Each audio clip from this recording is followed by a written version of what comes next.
The biggest investment you'll ever hear about in your lifetime is called carbon credits. This is so much bigger than Bitcoin. This is so much bigger than gold, so much bigger than the copper market. In fact, this is going to be bigger than the oil market, which makes up about 5% of global GDP. That's not me saying this. This is the biggest oil company and oil traders in the world who are saying this. So, Marin, would you explain what carbon credits are? Sure. So one carbon credit is the equivalent of taking 1 ton of carbon dioxide equivalent out of the atmosphere, okay, and it's certified. This has been around for about 20 years, but it was wishy-washy. You know, who certified these credits? What type of projects were they? And this is all coming to now a conclusion after 20 years in something called Article 6, that at COP26 in Glasgow, which that what the Paris Accord and, you know, COP21 in Paris in 2015, all these promises that the governments made, now in 2021 in Glasgow, they're going to be legislated, they're going to become law.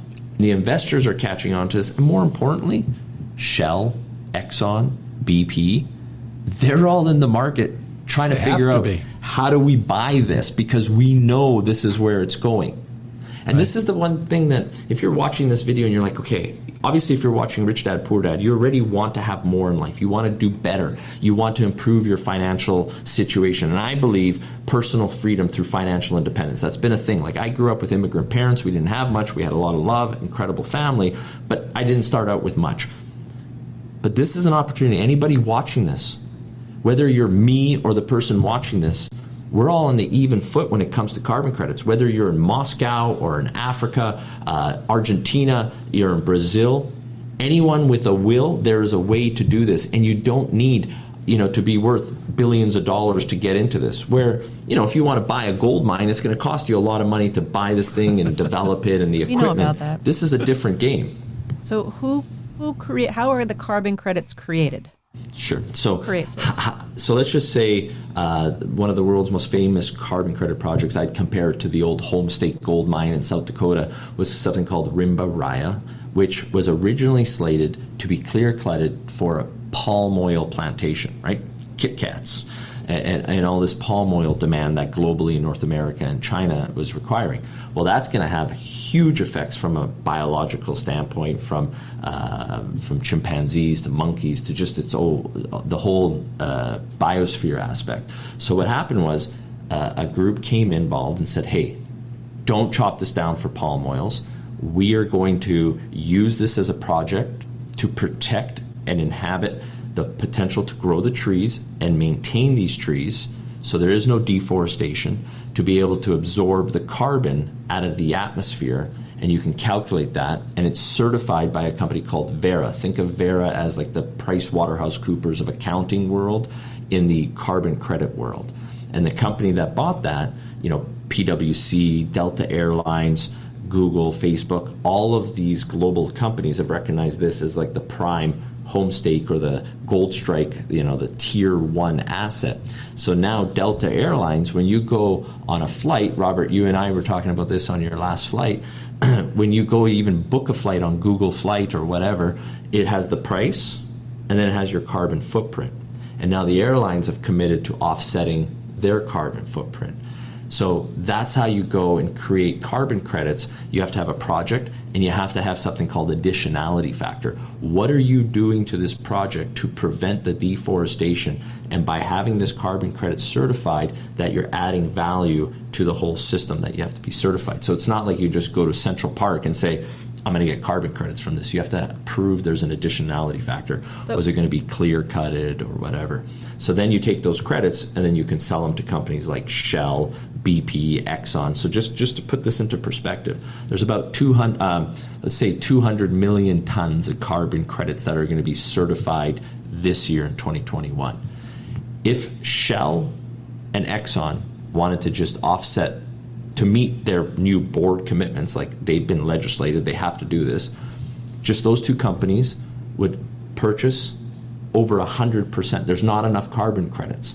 So Larry Fink just came out, and the last time I was on your show, I said the first trillionaire is going to come out of this, the first, you know, unicorn trillion company, and these uber wealthy individuals are going to be the ones who solve this climate issue. Larry Fink is saying it. BlackRock just announced new funds to get into this. It is the new, this is so much bigger than Bitcoin. This is so much bigger than gold, so much bigger than the copper market. In fact, this is going to be bigger than the oil market, which makes up about 5% of global GDP. That's not me saying this.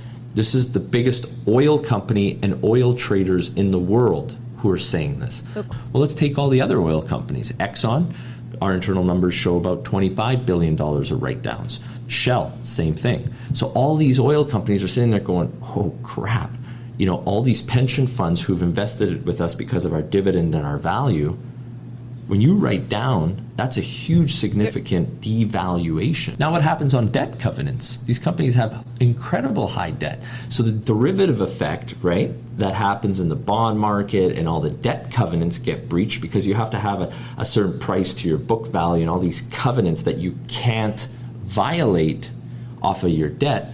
There's a new black swan coming here. So what are these oil companies going to do? They have no choice but to go into the carbon sequestration market, which is a carbon credit market, the offsets, and buy certified credits that can offset that pollution because it's way cheaper for them to fund the sequestering, the taking out of carbon out of the atmosphere than to shut down their oil production, right? As we're transitioning from a fossil fuel energy world to a green world, there's something called reality in the middle that we have to do this transition. And without carbon credits, there is no transition. There's three types of carbon credits that you really need to focus on. There's blue carbon, and blue carbon are aquatic or ocean credits, water credits. And why I believe the blue carbon credits are going to be the most valuable and the largest upside for investors is like gold, but the impact from an environmental standpoint, for example, 1 square mile of mangrove forests or ocean credits absorb 10 times more carbon out of the atmosphere, so you get 10 times more carbon credits than the same plot of land in a forest, so you get 10 times more there. But interestingly enough also, the biodiversity effect, because you got it on land and underwater, you have a 10 times larger effect in the biodiversity factor, from the algae to the coral to the turtles to the bird sanctuaries involved. And what's going on right now in the mangrove forest, a lot of people aren't talking about it, but it's getting deforested at a greater rate than the Amazon rainforest. Right. Everybody's talking about the Amazon rainforest, and it is horrible destruction what's going on there. But for whatever reason, everyone's being hush-hush about the mangrove forest being deforested because these chunks you're getting from your grocery store or eating in your sushi rolls are coming from these deforested mangrove areas.